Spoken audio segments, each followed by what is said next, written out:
Suatu hari, tokoh besar yang bernama Imam Hasan al-Basri pernah berjalan di pasar kota Basro. Datang seseorang lalu ia bertanya kepada beliau, "Ya Aba Ishaq," wahai Abu Ishaq. Panggilan buat Imam Hasan al-Basri. Katanya dalam Al-Quran itu, "Ud'uni astajib lakum," berdoalah kepadaku, aku akan jawab doamu. Mintalah kepadaku, aku akan penuhi permintaan. Begitu janji Allah di dalam Al-Quran. Lah kami ini, kata si orang tadi, sudah lama kami berdoa kepada Allah, sudah banyak sekali kami memohon kepadanya. Loh kok sampai saat ini doa kami gak dijawab-jawab, gak pernah dikabulkan. Ini bagaimana? Katanya suruh berdoa, aku kabulkan.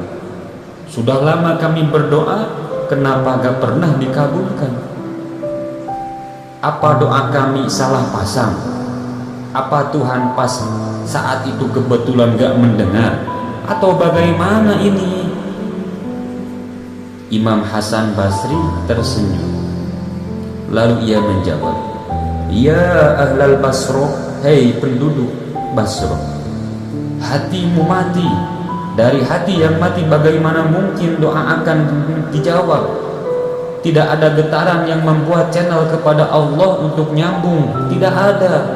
Dari hati yang mati, doa tidak mengeluarkan getaran untuk sampai kepada arasy. Hatimu sudah mati, lalu doamu gak dikabulkan." Itu jawaban Imam Hasan al-Basri. Lalu kita renungkanlah jawaban ini. Sangat sederhana. Doa tidak lagi didengar oleh Tuhan, permohonan tidak lagi dikabulkan olehnya. Kalau kita mau memenuhi kepada renungan yang lebih jauh, kemalangan apa yang lebih besar selain daripada kalau Allah sudah berpaling kepada kita dalam hidup ini? Permohonan tidak didengar, doa sudah tidak lagi dikabulkan, Allah sudah masa bodoh dengan kita. Lalu kemana lagi langit tempat kita bernaung? Kemana lagi bumi tempat kita berpijak kalau Allah sudah berpaling dalam hidup ini kepada kita?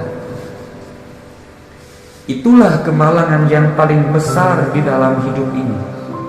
Sementara kita berleha-leha, yang menurut kita itu kemalangan adalah kehilangan jabatan, kemalangan itu adalah kehilangan harta benda, kemalangan itu adalah kehilangan orang yang kita sayangi.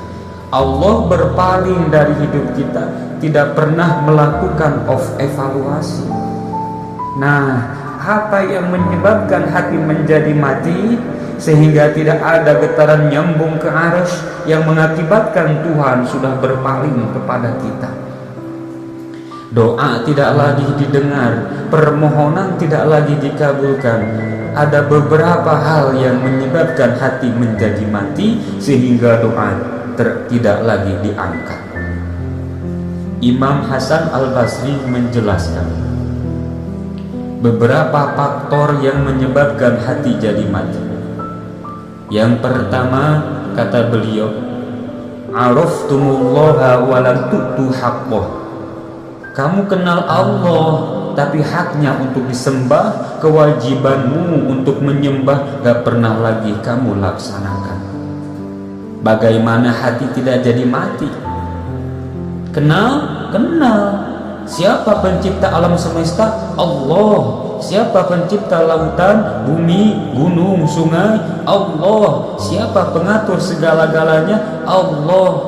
Tapi sholat atau tidak tergantung kebutuhan. Kamu kenal Allah, tapi haknya untuk disembah tak pernah kamu laksanakan. Bukankah sudah simpel? Dalam Al-Fatihah saja kita diajarkan iyyaka na'budu wa iyyaka nasta'in. Hanya kepada kamulah kami menyembah dan hanya kepadamulah kami memohon pertolongan. Tartibul kalimat, dari runtutan kalimat dalam iyyaka na'budu wa iyyaka nasta'in, na'budu dulu baru nasta'in. Kalau na'budunya terlaksana, pasti yang namanya nasta'in tokicer. Kalau ibadahnya beres, pertolongan pasti datang. Doa didengar, permohonan dikabulkan, munajat pun diterima. Kenapa? Na'budunya beres, maka nasta'innya nikmat. Kita tidak diajarkan dalam Fatihah itu iyyaka nasta'in wa iyyaka na'budu, tapi na'budu dulu baru kemudian kita nasta'in. Kalau hati tidak mau mati, janganlah pengenalan kita kepada Allah tidak diiringi dengan pendekatan kepada Allah. Lalu bagaimana cara mendekatkan diri kepada Allah? Sangat logika saja. Mau dekat dengan presiden, ikuti peraturan yang dibuat oleh protokoler presiden. Kalau kita ingin dekat dengan gubernur, kita ikuti peraturan yang dibuat protokoler gubernur.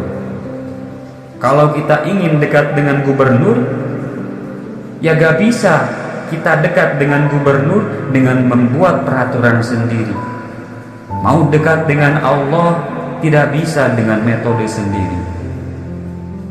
Hanya dengan jalan kita melamun, duduk, menghadap ngidul, bengong 4-5 jam, lalu mau dekat dengan Allah katanya. Kalau mau dekat dengan Allah, ikuti cara yang sudah diatur oleh Allah melalui utusan-utusannya, bukan dengan cara membuat cara sendiri. Ini yang pertama yang disampaikan Imam Hasan Al-Basri.